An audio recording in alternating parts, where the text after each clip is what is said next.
Okay, welcome back everybody, and today I'm going to be processing this photo of the River Sligachan on the Isle of Skye. This is a set of waterfalls with the cooling in the background. Now this is the raw file, so looking at the raw file, it's a bit bright in the sky and there's not a lot of detail or contrast in the foreground, so we're going to just have a quick mess around with it and see what we can come up with. So first thing I'm going to do is go into canvas and go to lens geometry, and I'm going to click auto distortion corrections. Then I'm going to go into essentials and we can start processing the photo. So first of all, in the light tab, what I'm going to do is I'm going to bring the exposure down, so that'll darken the sky. It'll darken the full picture as well, but I'm going to pull the shadows back up.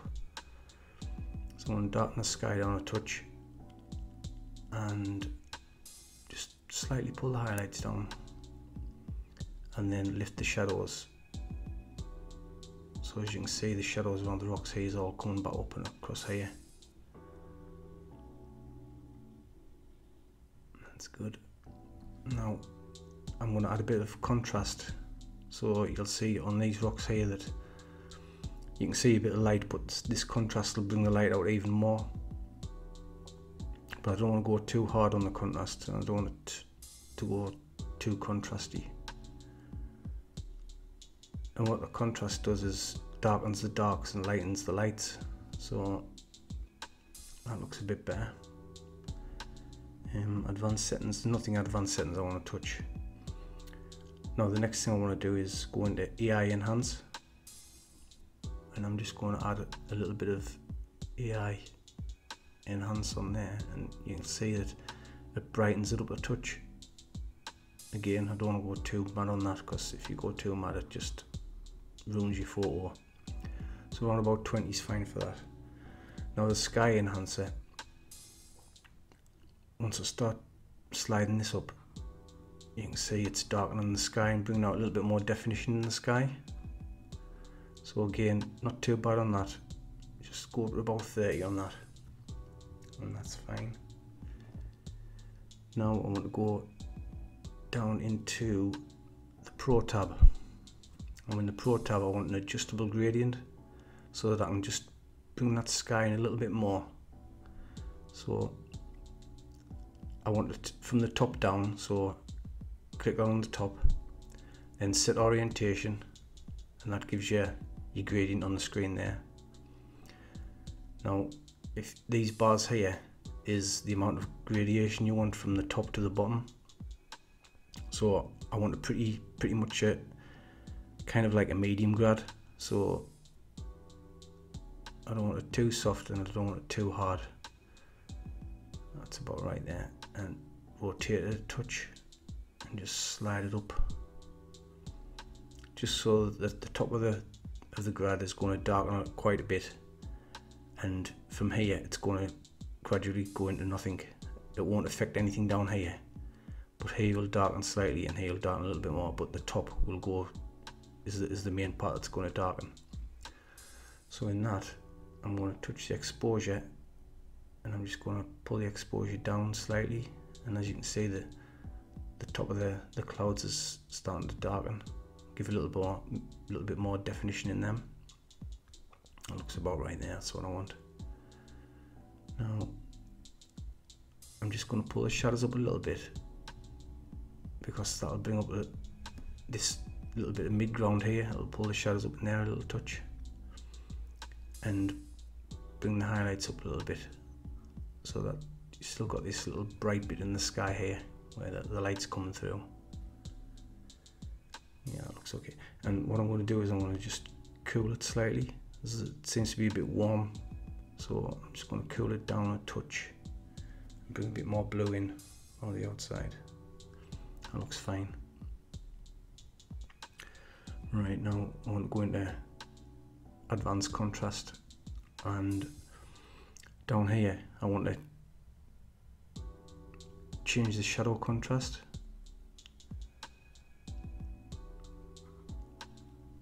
so it just brightens it up a little touch. And then what I want to do is touch the balance, so this brings back, this is that's the highlights and that's the shadows, so I want to darken the shadows but still keep the highlights so that gets the balance right. Yeah, looks about right, just so you see all the wet water on the rocks. Yeah, that's nice. Now again, I want to go back into the Essentials tab and go down to Vignette, and I'm going to put a vignette on. Again, this will look crazy when I'm doing it, but it works out okay in the end. So this is the oval aperture what I'm keeping. I'm going to feather it, and then I'm going to change the size again, just so that it's touching the edges of the screen at the side. And I'm going to change the amount so it lightens it up a touch. I like to put vignettes on, so I feel like they sort of pull your eye into to where you want the eye to go in the picture, and also gives a little bit more drama. Yeah, that's about right there. That looks nice. Now I want to go into AI structure. Now this is like a clarity. When you turn this up, if you turn it up too far, your picture just looks horrible. That's just far too much in there. So I like to keep it around about 10 to 15. 15, see what that looks like. Yeah, 10 to 15. If I turn it, you can turn it on and off here, so you can see what kind of difference it makes. Yeah, 15 is about right. You can see it's giving a little bit of cloudy around the rocks and around the water coming over the waterfall there. Yeah, that's fine. Now I want to add a little bit of detail into the water, so I'm going to go into the detail enhancer and I'm going to zoom in on the water. So this will show you how the detail enhancer works. Now if you turn it down, you'll see that the water goes smooth. Turn it up and you can start to see a lot more detail coming in, but if you go too mad, it just goes really noisy. So again, round about 15 to 20 looks nice. Yeah, I'll turn that on and off. You can see just brings out the lines in the water a little bit more detail. If I zoom back out and have a look at that, that's the before and that's the after. Yeah, it looks a lot better. And what I'm going to do now, back into canvas and erase, because I've noticed I've got a couple of dust spots at the top here. So go into erase and take them dust spots out.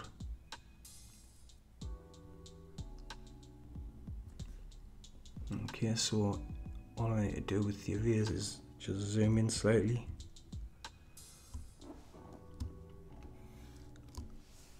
And then tap on the stuff, on the dust spots and stuff that I want to erase from the picture. Another one there. Another one there.